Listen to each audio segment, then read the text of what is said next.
I know a bowl game isn't the main goal of this team, but for guys like Alan Lazard, Kamari Kamoya, guys that haven't been to a bowl game, how rewarding is it to at least be able to put those guys in a position now where they have that chance?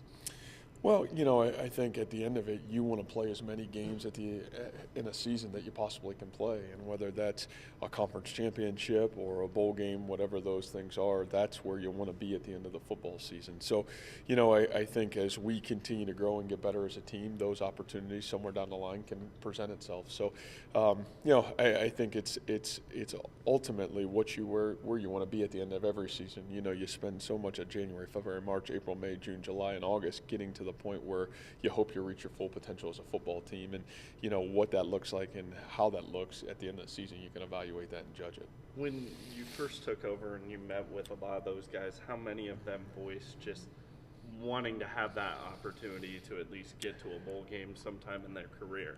Well, they talked about that. A little bit of that was frustrating early on, because to me, if that's your goal, then you got the wrong goals and you got the wrong coach coaching you. And so I think the bigger thing, and that's what's been powerful about why this team's gotten better, is because it's way bigger than that, and it's about reaching your full potential. It's about having the ability to sustain success and keep getting better one week at a time. And at the end of it, the scoreboard or those opportunities always take care of itself. So that's where I think our growth has really come. Instead of worrying about those things, really worrying about our day-to-day process, and that's been our ticket to success. How do you sell the idea of you should be thinking bigger when you haven't even accomplished that part too?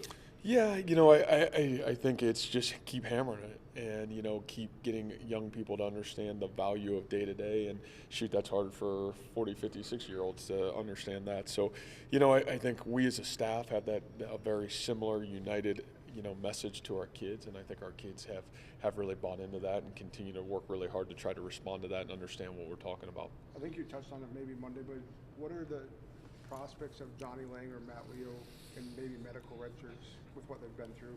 Yeah, I think both guys are probably close to that boat right now. We'll kind of see here what happens in the the next week and a half, 2 weeks. But both those guys have been we think have great futures. Whether it's this year or whether it's down the road, we'll make a really good decision on that. But they've missed significant time here now of late, and I think you want to do what's best for the team first, and then what's best for them as well. Those are medical hardships, or I don't know the term that NCAA uses. Those are easier to get than a 6-year because you have to play with less than 30%. I mean, the standards are pretty cut and dry, right? Pretty cut and dry, absolutely, yeah. And so you kind of know where those fall, and you know if that's a possibility, already by this time of the season.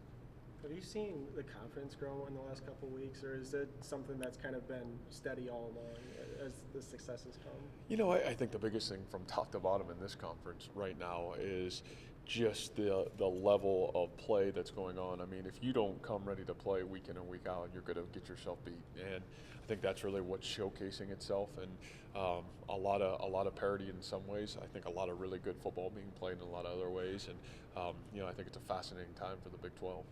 The weather's supposed to be pretty nasty. Saturday, we're talking upper 30s, wind gust. How does that change the challenge of it? As a coach, you don't know what it's going to be like when you walk out there. Well, we've kind of had that the last 2 weeks, right? I mean, 2 weeks ago versus Kansas, it was the same forecast in some way, shape, or form. This past week down in Texas, it was supposed to be, one time it's going to be 85. Next thing you know, it's like, 75 and wind gusts of 25 miles per hour. So it's just the nature of the beast. I think you talk about it with your kids. You try to educate them so they're not shocked by Saturday, and then you go play the game. Both teams got to play it, and you try to execute the best you can. You mentioned Monday night that you might need more forward-down linemen on defense against this TCU offense. What is it about them that might necessitate that? Oh, I just think their ability to run the football. The thing that's so impressive to me is their ability to sustain the running game, and I think that's really done it's allowed them to be so multiple on offense. And when you can run the football, boy, the opportunities really go back into your favor, because your ability to play action pass, your ability to throw the ball, in good situations are huge, and they do a really good job of putting themselves in those kind of situations. I don't know if you had a chance to study the film at all of Kenny Hill when he was at A&M. Do you notice it?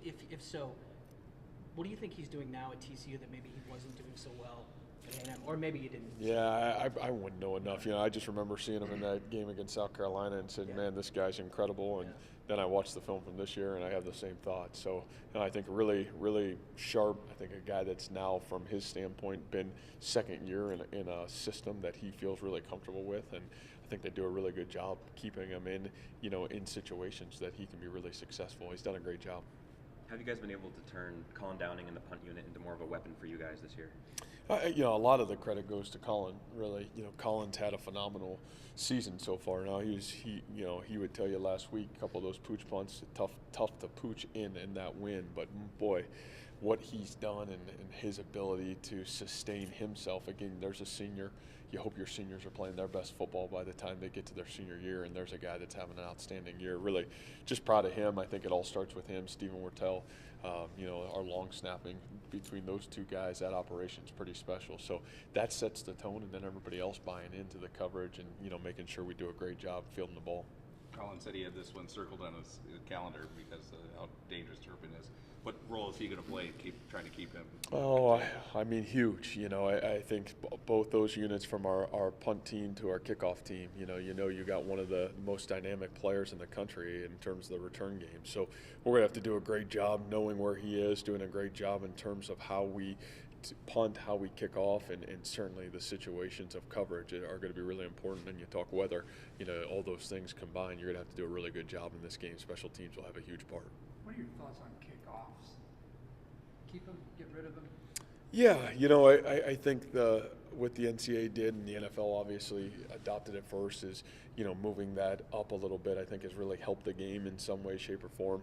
I still like it because I'm familiar with it more than anything, but I still think it's now a reduced risk, but if you got dangerous returners, it gives you an opportunity to still use it as an offensive football play and defensive football play in terms of that. But I think they've really cut down the injury aspect of it with their ability to move that yardage up. So I still like it, but I probably like it because I'm used to it. Do you ask your kickoff guy not to kick it into the end zone sometimes?